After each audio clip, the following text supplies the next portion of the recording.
Hello everyone and a very warm and pleasant good morning to you all. और मैं स्वागत करता हूं आप सभी का हमारे इस चैनल लर्निंग पर। और मैं आशा करता हूं कि आप सभी घर पर स्वस्थ होंगे और मस्त होंगे। सो व्यूअर्स, अगर आपको हमारा ये कंटेंट पसंद आता है तो आप ज़्यादा से ज़्यादा हमारे इस कंटेंट को लाइक और शेयर करें और हमारे इस पेज को सब्सक्राइब करना ना भूलें। आप हमसे हमारे टेलीग्राम चैनल पर भी जुड़ सकते हैं, जिसका लिंक हमारे डिस्क्रिप्शन बॉक्स में दिया हुआ है। वहाँ पर भी हम आप लोगों को डेली बेसिस पर हिंदी और इंग्लिश की वॉकअप्स प्रोवाइड करवाते हैं, जिससे आपके जितने भी ग्रामेटिकल कंसेप्ट्स हैं वो आपके क्लियर हो सकें और आपके जितने भी कॉम्पिटेटिव पर्पस हैं जैसे bank, SSC, UPSC, state PCSC, NDA या सीडीएस, वो सभी आपके साकार हो सकें। सो विजिट करना ना भूलें आप हमारे टेलीग्राम चैनल को। सो आज के इस एडिटोरियल को स्टार्ट करने से पहले, जो कल हम लोगों ने एडिटोरियल डिस्कस किया था, उस बेसिस पर आप लोगों के लिए कुछ वर्ड्स हैं। कल हम लोगों ने 3 वर्ड्स डिस्कस किए थे। जैसे एक था हमारा प्रोवोकेटिव, जो पहला वर्ड था वो था प्रोवोकेटिव। दूसरा जो वर्ड है हमारा वो है फोमेंट, दूसरा जो वर्ड है हमारा वो है फोमेंट। और तीसरा जो वर्ड है हमारा वो है वल्नरेबल, तीसरा जो वर्ड है वो है वल्नरेबल। तो आपको ये बताना है कि प्रोवोकेटिव, फॉर्मेंट और वल्नरेबल ये ग्रामर के कौन से कंसेप्ट से आते हैं, और इनसे एक एक सेंटेंस फ्रेम करके आपको हमें कमेंट बॉक्स में लिखकर जवाब देना है। आप अपने सजेशंस भी हमें कमेंट बॉक्स में लिखकर बता सकते हैं और आपके सजेशंस पर भी हम लोग डेफिनेटली वर्क करेंगे। सो आज की स्टडी ट्यूटोरियल को स्टार्ट करने से पहले मैं एक पैराग्राफ के रूप में आप लोगों को जो ये तीनों वर्ड्स हैं वो यूज़ करके बता देता हूँ किस तरीके से जो तीनों वर्ड्स हैं उनको हम लोग एक पैराग्राफ के फॉर्म में यूज़ कर सकते हैं। सो एग्जाम्पल है provocative statements, provocative statements, provocative statements often foment people to take law in their hands and make the situation vulnerable, make the situation vulnerable। देखिए, प्रोवोकेटिव स्टेटमेंट्स ऑफन फॉर्मेंट, तो फॉर्मेंट भी use कर लिया हमने, प्रोवोकेटिव भी use कर लिया और क्या वल्नरेबल भी यूज़ कर लिया। प्रोवोकेटिव का मतलब उकसाने वाले, फॉर्मेंट का मतलब भी क्या होता है जनरली उकसाना। तो जो प्रोवोकेटिव स्टेटमेंट्स हैं दैट मीन्स किसी को चिढ़ाने वाले या उकसाने वाले जो स्टेटमेंट्स हैं वो क्या करते हैं, जनरली लोगों को उकसाते हैं या लोगों को क्या करते हैं, मोटिवेट करते हैं, एनकरेज करते हैं कि वो क्या करें, लॉज जो है वो अपने हाथ में ले लें और सिचुएशन को क्या करते हैं फिर वो और ज़्यादा बिगाड़ देते हैं। दैट मीन्स इस तरह के स्टेटमेंट्स जो है वो देने से हमेशा इंसान को बचना चाहिए। सो आप भी कोशिश करें कि इनसे एक एक सेंटेंस जो है वो आप फ्रेम करके आपको हमें कमेंट बॉक्स में लिखकर जवाब देना है। चलिए स्टार्ट करते हैं आज का हमारा ये एडिटोरियल। देखिए यहाँ लिखा हुआ है होम एंड अब्रॉड। एंड क्या है, हमारा एक कंजक्शन है। अब्रॉड क्या है, हमारा यहाँ पे एडवर्ब है। और होम क्या है, हमारा यहाँ पे नाउन है। तो दैट मीन्स ये बात करना चाह रहे हैं घर और विदेश। अब्रॉड का मतलब क्या है, विदेश। तो ये बात करना चाह रहे हैं घर और विदेश की। अब ऐसी क्या चीज़ है जहाँ पे ये घर और विदेश की बात करना चाहते हैं, आइए चलिए देखते हैं हम लोग। If India is to unite polarised nations, अगर देखिए इंडिया को क्या करना है, यूनाइट करना है। यूनाइट का मतलब एक करना है। So India is to unite का मतलब अगर इंडिया को एक करना है, किसको, पॉलराइज्ड नेशंस। पॉलराइज्ड का मतलब ऐसे राष्ट्र जो क्या है बटे हुए हैं। तो पॉलराइज्ड का मतलब क्या हो जाता है, अलग अलग भागों में जो बटे हुए राष्ट्र हैं उनको अगर इंडिया को एक करना है। इट मस्ट ब्रिंग, तो देखिए मस्ट का मतलब कंपल्शन के तौर पर, तो इंडिया को लाना ही चाहिए क्या, डिवाइसिव फोर्सेस अंडर कंट्रोल। तो जितनी भी जो डिवाइसिव फोर्सेस हैं, डिवाइसिव फोर्सेस का मतलब जो डिवाइड करने का काम करती हैं, ऐसी फोर्सेस जो क्या है लोगों को डिवाइड करने का काम करती हैं, या फिर ऐसी कंट्रीज जो क्या है दूसरी कंट्रीज को डिवाइड करने का काम कर रही हैं, तो ऐसी कंट्रीज को या ऐसी फोर्सेस को क्या है इंडिया को अपने कंट्रोल में लाना पड़ेगा, अपने नियंत्रण में लाना पड़ेगा। तभी क्या कर सकती है इंडिया जितने भी पॉलराइज्ड नेशंस हैं जो बटे हुए हैं, किस वजह से, डिवाइसिव फोर्सेस की वजह से। ऐसी फोर्सेस या ऐसी कंट्रीज जो क्या कर रही हैं, लोगों को डिवाइड करने का या कंट्रीज को डिवाइड करने का काम कर रही हैं, इंडिया अगर उनको अपने कंट्रोल में ले आता है तो इंडिया क्या कर सकता है, पॉलराइज्ड नेशंस जो है उनको एक कर सकता है। तो नेशंस नाउन, पॉलराइज्ड हमारा एडजेक्टिव हो जाएगा, फोर्सेस नाउन, डिवाइसिव हमारा एडजेक्टिव हो जाएगा। चलिए चलते हैं हम लोग देखते हैं। Delivering India's statement at the United Nation General assembly. देखिए इंडिया ने अपना जो स्टेटमेंट है वो डिलीवर किया है कहाँ पे, यूनाइटेड नेशन जनरल असेंबली में। दिस ईयर, कब, इस साल। जो इंडिया ने अपना क्या है जो स्टेटमेंट है, इंडिया का जो कथन है, इंडिया ने स्टेटमेंट अपना डिलीवर किया है यूएनजीए में इस साल। तो ईयर क्या हो जाएगा, नाउन हो जाएगा, दिस हमारा एडजेक्टिव हो जाएगा। External affairs minister S Jaishankar, और देखिए ये स्टेटमेंट दिया किसने है, जो हमारे एक्सटर्नल अफेयर्स मिनिस्टर हैं mister S Jaishankar. Spoke of several challenges, तो देखिए उन्होंने वहाँ पर जब अपने स्टेटमेंट्स दिए हैं तो उन्होंने बताया है, स्पोक ऑफ का मतलब बताया है, सेवरल का मतलब कई जो चैलेंजेस, कई जो बोल सकते हैं प्रॉब्लम्स जो हम लोग फेस कर रहे हैं इन इंडियाज पास्ट। कब? इंडिया ने देखिए क्या क्या ऐसी प्रॉब्लम्स है जो इंडिया ने पास्ट में फेस की थी, दैट मीन्स भूतकाल जो टाइम निकल चुका है, प्रेजेंट में क्या क्या सिचुएशंस जो है, क्या क्या प्रॉब्लम्स या चैलेंजेस इंडिया फेस कर रहा है, एंड फ्यूचर में क्या क्या इंडिया जो चैलेंजेस है वो फेस करेगा। इस बारे में जो है हमारे जो एक्सटर्नल अफेयर्स मिनिस्टर हैं मिस्टर एस जयशंकर, उन्होंने अपना स्टेटमेंट दिया है कहाँ पे? यूएनजीए में, with a special emphasis on the immediate shocks arising from the war। और देखिए उन्होंने स्पेशल एम्फेसिस का मतलब क्या है? उन्होंने स्पेशल विशेष तौर पर उन्होंने जोर दिया है। तो देखिए स्पेशल एम्फेसिस का मतलब जोर देना, तो विशेष तौर पर उन्होंने क्या दिया है? जोर दिया है। तो एम्फेसिस नाउन, स्पेशल हमारा adjective. On the immediate shocks, immediate shocks का मतलब जो हाथों हाथ हमें अभी क्या है, जो शॉक्स लग रहे हैं, हमें जो पीड़ाएं हो रही है, तो शॉक्स का मतलब बोल सकते हैं जो झटके हमें लग रहे हैं, या फिर बोल सकते हैं जो पीड़ाएं हम लोग अभी हाल ही में फेस कर रहे हैं। किससे? Arising from the war in Ukraine. Ukraine में जो वॉर हो रहा है उसकी वजह से क्या है, इंडिया को काफ़ी सारी पीड़ाओं का क्या करना पड़ रहा है, सामना करना पड़ रहा है, या काफ़ी सारी प्रॉब्लम्स का, काफ़ी सारी चैलेंजेस का क्या है, इंडिया को सामना करना पड़ रहा है। इस बारे में भी क्या किया उन्होंने अपनी स्पीच में मेंशन किया। अब देखिए तो यूक्रेन में वॉर चल रहा है उससे भी क्या है, इंडिया बहुत सारी चैलेंजेस से जूझ रहा है। द कोविड-19 पैंडेमिक की वजह से वैसे ही पहले क्या है, इंडिया काफ़ी सारी प्रॉब्लम से जूझ रहा है। क्लाइमेट चेंज, जो क्लाइमेट क्या है, क्लाइमेट में एकदम से जो परिवर्तन देखने को मिल रहे हैं उस वजह से भी क्या है, इंडिया काफ़ी ज़्यादा परेशान है। एंड टेररिज्म, और जो सबसे बड़ा रीज़न है वो क्या है, आतंकवाद। तो आतंकवाद से भी क्या है, इंडिया बहुत ज़्यादा क्या है, परेशान है। तो ये सारे चैलेंजेस जो है वो इंडिया को क्या है, पास्ट में, प्रेजेंट में और फ्यूचर में क्या करते हैं, जनरली परेशान करते हैं। In stark contrast to the Pakistan prime minister Shahbaz Sharif, देखिए स्टार्क का मतलब बिल्कुल कंप्लीट बोल सकते हैं, या सेवियर, तीखे। तो देखिए दैट मीन्स तीखे शब्दों में, शार्क कॉन्ट्रास्ट का मतलब स्टार्क बोल सकते हैं हम लोग यहाँ पे, स्टार्क कॉन्ट्रास्ट का मतलब बिल्कुल तीखे शब्दों में, सेवियर कॉन्ट्रास्ट हम लोग बोल सकते हैं। तो कॉन्ट्रास्ट नाउन, स्टार्क हमारा adjective. To the Pakistan prime minister mister Shahbaz Sharif, किसके लिए? देखिए उन्होंने पाकिस्तान के जो प्राइम मिनिस्टर हैं मिस्टर शहबाज शरीफ, उनको क्या है, उन्होंने आड़े हाथ लेते हुए, या फिर बोल सकते हैं उनको क्या किया है, मतलब तीखे शब्द जो है वो उनके लिए उन्होंने प्रयोग किए हैं। Who made pejorative remarks about India, जिन्होंने क्या किए थे, पेजोरेटिव का मतलब इंसल्टिंग, तो उन्होंने क्या है, जो टिप्पणी की थी वो क्या है, काफ़ी अपमानजनक थी। किसके बारे में? इंडिया के बारे में।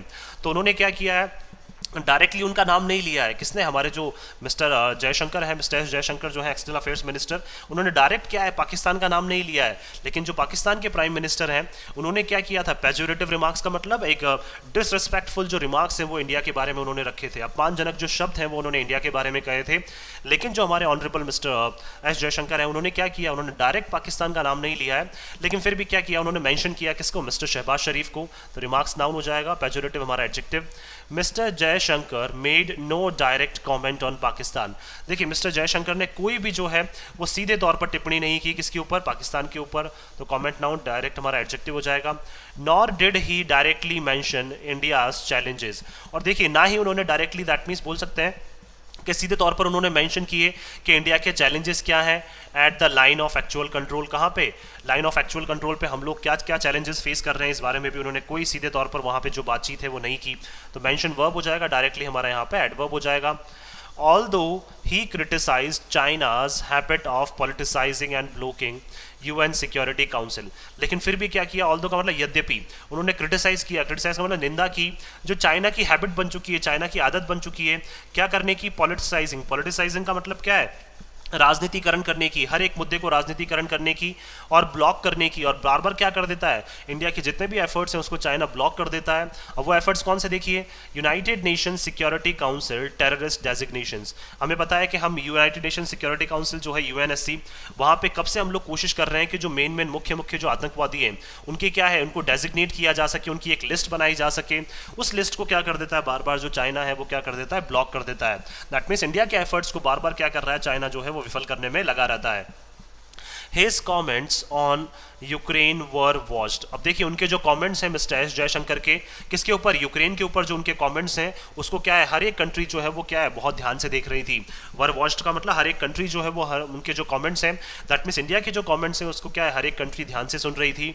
As they came days after prime minister Narendra Modi, और देखिए ये जो कमेंट्स हैं ये कब आए हैं, कुछ दिनों बाद। दे केम डेज आफ्टर का मतलब कुछ दिनों बाद, जब हमारे जो ऑनरेबल प्राइम मिनिस्टर हैं mister Narendra Modi was loaded, उनकी क्या की गई थी, सराहना की गई थी। लॉडेड का मतलब सराहना करना। बाय वेस्टर्न कंट्रीज, किसके द्वारा, वेस्टर्न कंट्रीज के द्वारा क्या है, जो हमारे ऑनरेबल प्राइम मिनिस्टर हैं मिस्टर नरेंद्र मोदी, उनकी क्या की गई थी, सराहना की गई थी। For telling Russian president. वो सराहना किस लिए की थी, क्योंकि देखिए जो हमारे ऑनरेबल प्राइम मिनिस्टर है मिस्टर नरेंद्र मोदी, उन्होंने जो रशियन प्रेसिडेंट है उनको कहा था, व्लादिमीर पुतिन, कौन है रशियन प्रेसिडेंट, व्लादिमीर पुतिन, उनको क्या कहा था, that the era of war is over, कि क्या है जो वॉर का जो एरा है, दैट मीन्स वॉर का जो समय है वो क्या है, अब अंत हो चुका है, दैट मीन्स अब वो खत्म हो चुका है, अब जो ये करंट टाइम है वो वॉर का नहीं है। तो इस तरह से क्या है, जब मिस्टर मोदी ने क्या कहा था, किसको, मिस्टर व्लादिमीर पुतिन को क्या है, साफ तौर पर कह दिया था कि era of war is over, जो वॉर का समय है वो क्या है, खत्म हो चुका है। तो इसके लिए वेस्टर्न कंट्रीज ने भी क्या किया था, मिस्टर मोदी जो है उनके क्या किया था, उनको लॉर्ड किया था, उनकी प्रशंसा की थी। Mister Jaishankar expanded on mister Modi's theme, और देखिए मिस्टर जयशंकर जो है उन्होंने एक्सपेंडेड का मतलब और ज़्यादा उन्होंने बताया कि जो मिस्टर मोदी हैं उनकी थीम क्या है, दैट मीन्स इंडिया की थीम क्या है, इंडिया किस थीम पे आगे बढ़ना चाहता है, किस तरीके से जो इंडिया की प्लानिंग क्या है आगे बढ़ने की।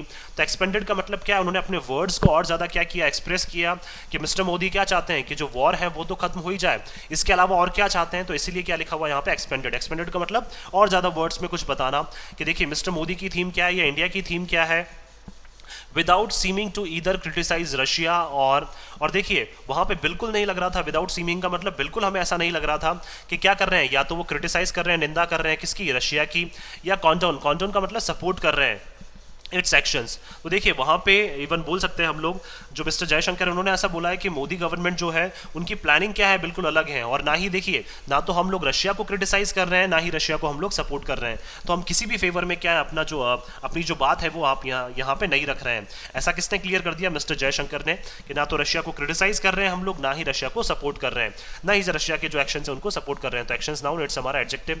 इंस्टेड इसके बजाय ही सेड, मिस्टर जयशंकर ने कहा, क्या कहा, India stands on the side of peace. देखिए इंडिया कहाँ पे, जहाँ पे भी शांति होती है इंडिया क्या है, हमेशा उसी तरफ क्या होता है, इंडिया खड़ा होता है। तो साइड ऑफ पीस का मतलब क्या है, इंडिया हमेशा शांति का क्या करता है, समर्थन करता है। Of respect for the United nation charter, और हम लोग रिस्पेक्ट करते हैं, सम्मान करते हैं किसका, जो यूनाइटेड नेशन का चार्टर है। चार्टर का मतलब ऑफिशियल जो स्टेटमेंट है यूनाइटेड नेशन का, जो आज से लगभग 70 से 80 साल पहले जो दिया गया था, दैट मीन्स यूनाइटेड नेशन के जो रूल्स रेगुलेशंस हैं जो एक ऑफिशियल स्टेटमेंट में लिखे हुए हैं, तो उन रूल्स रेगुलेशंस को हम क्या करते हैं, पूरी तरीके से उसका सम्मान करते हैं। तो यूनाइटेड नेशन चार्टर का मतलब ऑफिशियल जो स्टेटमेंट है यूनाइटेड नेशंस का, स्टार्टिंग से जो ऑफिशियल इनका बोल सकते हैं जो स्टेटमेंट रहा है उसको क्या करता है, इंडिया भी रिस्पेक्ट करता है। डायलॉग, इंडिया भी बातचीत में विश्वास रखता है। एंड डिप्लोमेसी, और क्या है, बिल्कुल बातचीत के थ्रू क्या है, डिप्लोमेसी का मतलब बोल सकते हैं हम लोग यहाँ पे मतलब बोल सकते हैं अपने बातचीत के लेवल पे क्या करते हैं हम लोग, बातों को सुलझाने की कोशिश करते हैं। And with all those now grappling with the escalating cost of food, और देखिए अभी भी वो टाइम है, विद ऑल दोज का मतलब, और एक वो समय अभी चल रहा है जहाँ पे सभी, ऑल दोज का मतलब सभी जो है, नाउ ग्रैपलिंग, ग्रैपलिंग का मतलब जूझ रहे हैं, दैट मीन्स परेशानियों से जूझना। तो ग्रैपलिंग का मतलब क्या है, अभी सभी जो है जितनी भी कंट्रीज है वो जूझ रही हैं with the escalating cost of food. किस वजह से एस्केलेटिंग का मतलब लगातार जो कीमतें बढ़ती जा रही है, किसकी, फूड की जो लगातार कीमतें बढ़ती जा रही हैं, जो यूक्रेन में वॉर चल रहा है उस वजह से, उससे क्या है सभी कंट्रीज जो है वो बराबर से क्या कर रही हैं, जूझ रही हैं। और फ्यूल, फ्यूल से भी क्या कर रही हैं, मतलब फ्यूल की जो कमी होती जा रही है उससे भी सभी कंट्रीज जूझ रही हैं। एंड फर्टिलाइजर्स, और क्या है, फसल के लिए जो फर्टिलाइजर्स जो उर्वरक काम में आते हैं वो भी क्या है, उनकी भी कमी हो रही है, उनकी भी डेफिशिएंसी हो रही है।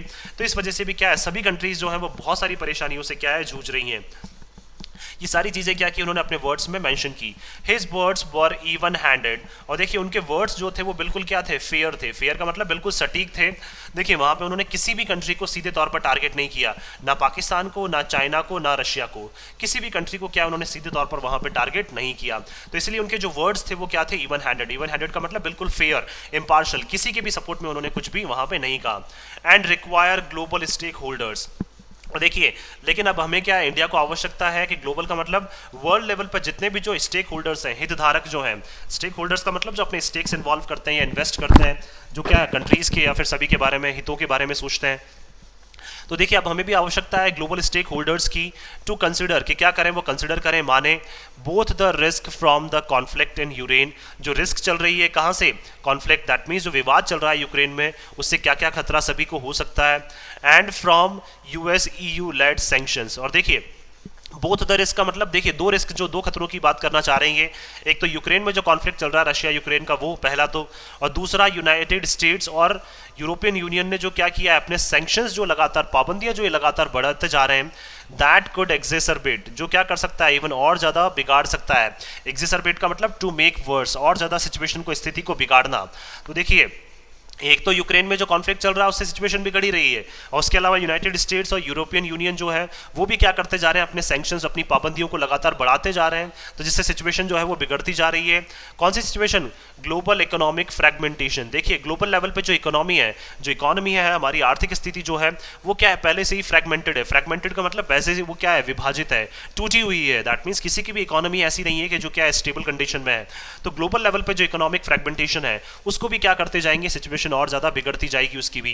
एंड इन्फ्लेशनरी ट्रेंड्स, और क्या है, लगातार जो कीमतें बढ़ती जाएंगी, उसका जो ट्रेंड है, उसका जो फैशन है, उसको भी क्या करते जाएंगे। इन्फ्लेशनरी ट्रेंड्स का मतलब जो जिस तरह से कीमतें बढ़ती जा रही हैं, वो सिचुएशन भी क्या हो जाएगी, और ज़्यादा वर्स्ट हो जाएगी, और कीमतों में वृद्धि क्या है, लगातार चलती जाएगी।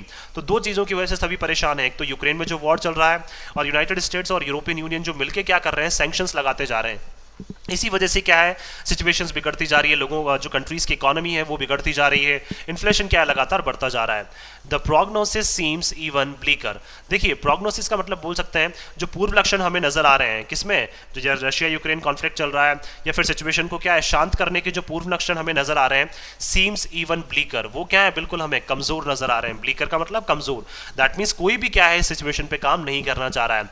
ना तो यूनाइटेड स्टेट्स, ईयू जो है वो क्या है अपने सैंक्शंस को कम करना चाहता है, ना ही रशिया यूक्रेन जो कॉन्फ्लिक्ट है वो दोनों क्या है एक दूसरे को, मतलब तो रशिया और यूक्रेन का जो कॉन्फ्लिक्ट है जिसमें रशिया और यूक्रेन दोनों है, वो भी क्या है अपने एक्शंस को कम नहीं करना चाहते हैं, अपने वॉर को खत्म नहीं करना चाहते हैं।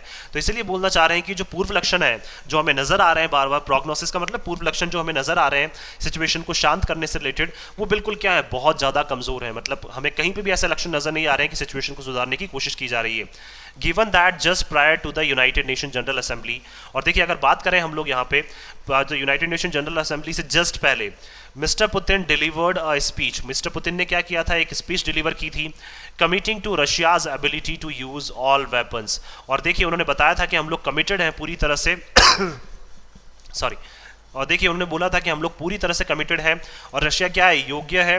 दैट मीन्स रशिया क्या है, बिल्कुल एबल है, बिल्कुल योग्य है कि रशिया क्या कर सकता है, यूज़ कर सकता है 2+1 infinitive all weapons. That means क्या है, जितने भी हथियार हमारे पास है वो रशिया क्या कर सकता है, उनको यूज़ करने के लिए क्या है, बिल्कुल कैपेबल है, योग्य है। इंडिकेटिंग न्यूक्लियर वेपन्स, और उन्होंने देखिए साफ तौर पर दर्शा दिया था, किसके बारे में बात की थी, न्यूक्लियर वेपन्स की भी क्या किया उन्होंने साफ तौर पर वहाँ पर बात की थी सॉरी तो देखिए उन्होंने ये बोल दिया साफ तौर पर कि हम लोग क्या है, सभी वेपन्स जो है उनको क्या कर सकते हैं, यूज़ कर सकते हैं। और उन्होंने क्या अपनी जो स्पीच है उसमें साफ तौर पर बता दिया कि उसमें न्यूक्लियर वेपन्स भी शामिल है। While the Ukrainian president said no dialogue could bring the end to the war, और जहाँ पर और बात करें अगर यूक्रेन के प्रेसिडेंट, तो उन्होंने भी कहा कि कोई भी डायलॉग, कोई भी बातचीत जो है वो क्या कर सकती है, could bring an end to the war. वो बातचीत भी क्या है, no dialogue could bring an end to the war. That means कोई भी बातचीत जो है वो एक युद्ध का अंत नहीं कर सकती है।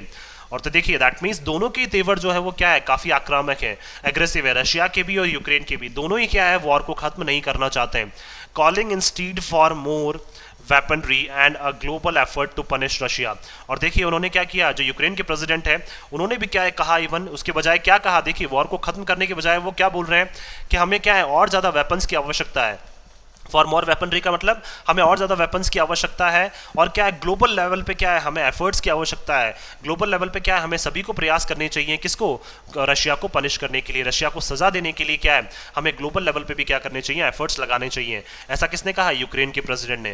दैट मीन्स दोनों ही बोल सकते हैं कि दोनों के जो प्रेसिडेंट हैं यूक्रेन और रशिया के, वो इस वॉर को क्या है खत्म ही नहीं करना चाह रहे हैं। इसीलिए लिखा हुआ है यहाँ पे कि जो ब्लीक है सिचुएशन, दैट मीन्स बोल सकते हैं प्रोग्नोसिस जो है, पूर्व लक्षण जो है वो क्या है काफ़ी कम नजर आ रहे हैं सिचुएशन को सुलझाने के लिए। तो 2+v1 इन्फिनेटिव हो जाएगा। अबव ऑल, अगर सबके ऊपर अगर हम लोग बात करें इन सभी सिचुएशन के ऊपर, mister Jaishankar held what he called the new India under mister Modi. तो मिस्टर जयशंकर ने क्या किया, हेल किया, प्रशंसा किया, और क्या कहा उन्होंने, what he called the new India. और उन्होंने कहा नया इंडिया जो है वो किसके अंडर में, मिस्टर मोदी के अंडर में जो नया इंडिया बन रहा है उसकी क्या की उन्होंने वहाँ पे UNGA में सभी के सामने प्रशंसा भी की। Spelling out 5 pledges made at the 75th independence day. और स्पेल आउट का मतलब क्या है बताइए है उन्होंने सभी के सामने। स्पेल आउट का मतलब वो पांचों चीजें जो हैं, 5 प्लेजेस जो ली थी हमने, 5 शपथ जो ली थी हमने, कब, इस बार जो 75th इंडिपेंडेंस डे था हमारा, उस टाइम पे 5 शपथ जो है वो हमने ली थी। तो 75th इंडिपेंडेंस डे की जो एनिवर्सरी थी उस पर क्या है, हमने 5 शपथ जो ली थी, वो 5 शपथ को क्या है उन्होंने यूनाइटेड नेशन जनरल असेंबली में सभी के सामने रखा, which includes making India a developed nation by 2047। और देखिए उन 5 शपथ में एक शपथ जो थी उसमें क्या शामिल है कि इंडिया को क्या बनाना है, विच इंक्लूड्स का मतलब जो शामिल करती है, विच क्या हमारा प्रोनाउन है यहाँ पे, जो शामिल करती है कि इंडिया को क्या बनाना है, एक डेवलप्ड, दैट मीन्स एक विकसित राष्ट्र बनाना है, कब तक, 2047 तक, दैट मीन्स 2047 तक क्या है, इंडिया को एक विकसित राष्ट्र बनाना है। ये भी क्या है उन 5 शपथ में से एक शपथ है। He added that India is ready to take on enhanced responsibility। और देखिए उन्होंने साथ में और भी बहुत सारी चीज़ें उन्होंने बताई है, एडेड का मतलब बताई है कि इंडिया क्या है, पूरी तरह से तैयार है, इंडिया इज रेडी का मतलब इंडिया पूरी तरह से तैयार है to take on enhanced responsibility, जो बढ़ी हुई जो जिम्मेदारी है उसको उठाने के लिए क्या है, इंडिया पूरी तरह से तैयार है। एनहेंस्ड का मतलब क्या है, और ज़्यादा जिम्मेदारी को बढ़ा देना, दैट मीन्स और ज़्यादा जिम्मेदारियाँ जो है वर्ल्ड लेवल पर दे देना। तो इंडिया ने क्या है, साफ तौर पर उन्होंने साफ तौर पर अपना स्टेटमेंट्स में कहा है मिस्टर जयशंकर ने कि इंडिया पूरी तरह से तैयार है बड़ी हुई जिम्मेदारी को उठाने के लिए। तो रिस्पॉन्सिबिलिटी नाउन, एनहेंस्ड हमारा एडजेक्टिव, टू टेक ऑन का मतलब लेने के लिए, तो 2+V1 क्या हो जाएगा हमारा इन्फिनेटिव हो जाएगा। एट द ग्लोबल बॉडी, कहाँ पे, ग्लोबल लेवल पे क्या है, हम कोई भी बड़ी जिम्मेदारी उठाने के लिए पूर्ण रूप से तैयार हैं। ग्लोबल बॉडी का मतलब क्या है, ग्लोबल लेवल पे, वर्ल्ड लेवल पे, इंडियन लेवल पे नहीं, दैट मीन्स डोमेस्टिक लेवल पे नहीं, ग्लोबल लेवल पे क्या है, हम कोई भी बड़ी जिम्मेदारी उठाने को तैयार हैं। तो बॉडी नाउन, ग्लोबल हमारा एडजेक्टिव।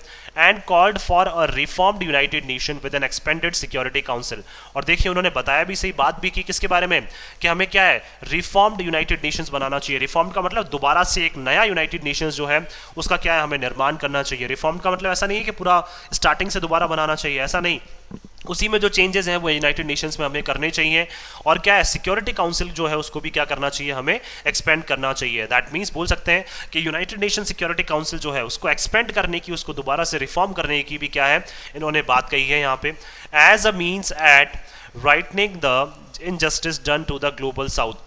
और देखिए वो उन्होंने इसलिए कहा क्योंकि देखिए उनका मतलब क्या था, वो चाहते हैं कि चीज़ों को सही किया जाए। एट राइटिंग द इनजस्टिस का मतलब क्या है, जो इनजस्टिस, जो अन्याय हुआ है किसके साथ, ग्लोबल लेवल पे जो साउथ कंट्रीज़ हैं, दैट मीन्स बोल सकते हैं हम ग्लोबली जो साउथ कंट्रीज़ हैं उनके साथ क्या हुआ है, काफ़ी ज़्यादा अन्याय हुआ है। तो उस अन्याय को सही करने के लिए क्या है, हमें यूनाइटेड नेशंस में क्या है, दोबारा से रिफॉर्म्स करने चाहिए। यूनाइटेड नेशन सिक्योरिटी काउंसिल को और ज़्यादा एक्सपेंड करना चाहिए ताकि जो अन्याय किया गया उस अन्याय को क्या कर सकें हम लोग, न्याय में कन्वर्ट कर सकें। वो भी कहाँ पे, ग्लोबल साउथ में जो अन्याय हुआ है उसको क्या कर सकें हम लोग, जो इनजस्टिस हुआ है उसको हम लोग सही कर सकें।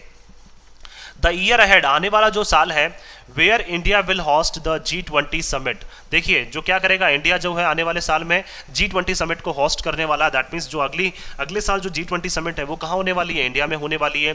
नो डाउट, तो देखिए विल, नो डाउट का मतलब कोई भी इसमें संशय नहीं है। टेस्ट द विल, तो ये क्या करेगी, इंडिया की जो इच्छा है उसको क्या करेगी, टेस्ट करेगी, उसका परीक्षण होगा यहाँ पे।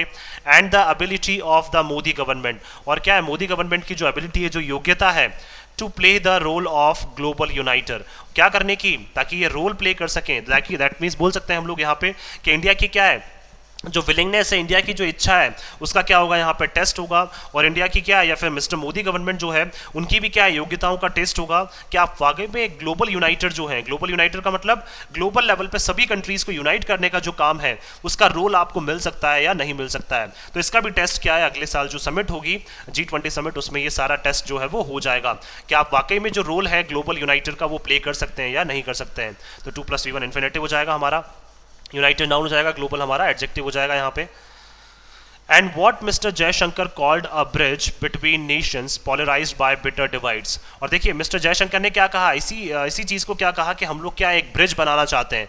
ब्रिज का मतलब क्या है, जोड़ने के लिए, तो हम क्या एक ब्रिज बनाना चाहते हैं बिटवीन नेशंस, किसके बीच में, राष्ट्रों के बीच में एक ब्रिज बनाना चाहते हैं जो कि क्या है, विभाजित हो चुके हैं, किसकी वजह से, अपने क्या है, बिटर का मतलब काफ़ी कठोर जो इनके क्या है निर्णयों की वजह से, या कठोर बोल सकते हैं। डिवाइड्स का मतलब क्या है, इनके बीच में जो भेदभाव है उसकी वजह से क्या है, जो ऐसे राष्ट्र जो क्या हो चुके हैं, बिल्कुल पोलराइज्ड हो चुके हैं, या फिर क्या अपने कठोर निर्णयों की वजह से क्या हो चुके हैं, जो अलग अलग हो चुके हैं, उनके बीच में क्या बनाना चाहते हैं, हम ब्रिज बनाना चाहते हैं ताकि वो राष्ट्र क्या कर सकें, एक दूसरे से हाथ मिला सकें और एक दूसरे की तरफ वापस आगे बढ़ सकें। क्योंकि देखिए उससे ये राष्ट्र भी प्रॉस्पेरस होगा और ये राष्ट्र भी प्रॉस्पेरस हो जाएगा। इट इज अ गोल, देखिए ये इंडिया का एक ऐसा गोल है, एक ऐसा टारगेट है which will only B achievable. तो देखिए ये इंडिया जो टारगेट है, कौन सा टारगेट, कि इंडिया एक ब्रिज बनाना चाहता है सभी कंट्रीज के रूप में, और ग्लोबल यूनाइटर का जो पार्ट है वो इंडिया क्या है, प्ले करना चाहता है। तो ग्लोबल यूनाइटर का जो गोल है इंडिया का, वो क्या है, कब अचीवेबल होगा, अचीवेबल का मतलब कब हम उसको प्राप्त कर सकते हैं। तो देखिए उसके लिए एक ही कंडीशन है, so it is a goal which will only B achievable, that means हमारे पास एक ही कंडीशन है, और ये एक ऐसा गोल है जो कब अचीव कर सकते हैं हम, if New Delhi is able to play a similarly uniting role in its own neighborhood।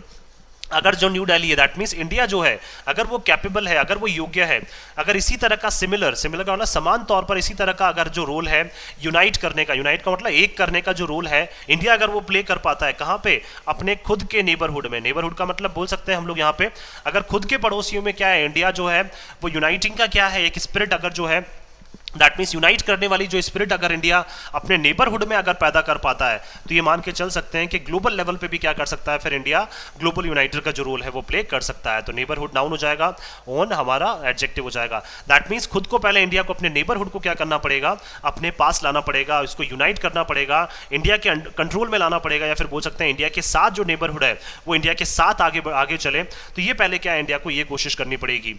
And bring polarising and divisive forces, और ऐसी देखिए, और लाना पड़ेगा इंडिया को, पॉलराइजिंग का मतलब जो बटी हुई है, और डिवाइसिव का मतलब ऐसी फोर्सेस जो डिवाइड करने का काम करती हैं, with in India under control, India के अंदर अंदर लाना पड़ेगा, और इनको क्या करना पड़ेगा, इंडिया को काफ़ी बोल सकते हैं बड़े लेवल पे क्या करना पड़ेगा, इनको कंट्रोल करना पड़ेगा।